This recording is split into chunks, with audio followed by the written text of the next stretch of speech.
तो गर्भ का निर्माण कैसे होता है, गर्भ की उत्पत्ति किन तत्वों से होती है, गर्भ की वृद्धि किन चीजों से होती है, उन सब का वर्णन यहां पर आगे किया जा रहा है। तो ये तीसरा अनुच्छेद देखिए, पुरुषस्य अनुपहत रेतसः, पुरुष का, लेकिन कैसा पुरुष होना चाहिए, जिसका रेता यानी वीर्य शुक्र अनुपहत हो, दुष्ट ना हो, यानी स्वस्थ हो, उचित हो।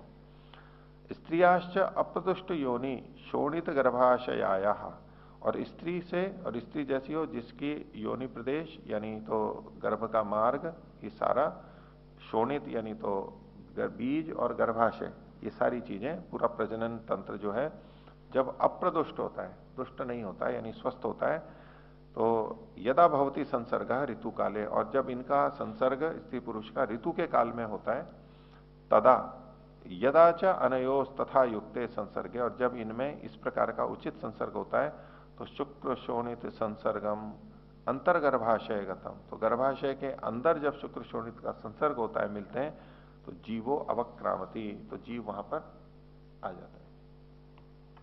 आत्मा का प्रवेश कब होता है वो है, यहां आगे भी दो तीन जगह इसी बात का संकेत मिलेगा, नहीं तो कई बार ये चर्चा चलती रहती है कि आत्मा कब वहां पर आता है। तो ये आयुर्वेद की दृष्टि से स्पष्ट है, तर्क युक्ति से भी स्पष्ट है कि जिस समय में शुक्र शोणित का संसर्ग होता है उसी समय में जीव आ जाता है, क्योंकि नया जीव उस एक नई कोशिका से प्रारंभ होता है।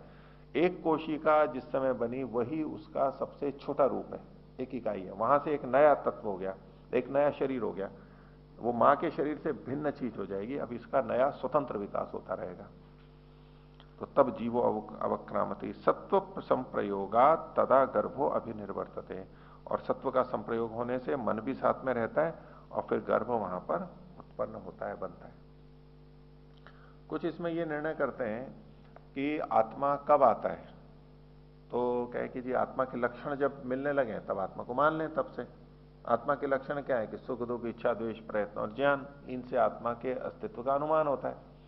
अब निमेशोन्मेष तो सारा देख नहीं सकते, वहां पर होता भी नहीं है, अभी नेत्र भी नहीं बने, लेकिन सुख दुख इच्छा द्वेष और ये सब चीजें तो गर्भ में आजकल जो परीक्षण किए गए कि उसमें कब अपनी इच्छा व्यक्त होने लगती है, कुछ सक्रियता दिखने लगती है, तो उसमें कुछ लोग 1.5 या 2 महीने के काल को मानते हैं कि थोड़ा सा बड़ा हो जाता है और अपनी कुछ अभिव्यक्ति करने लगता, लेकिन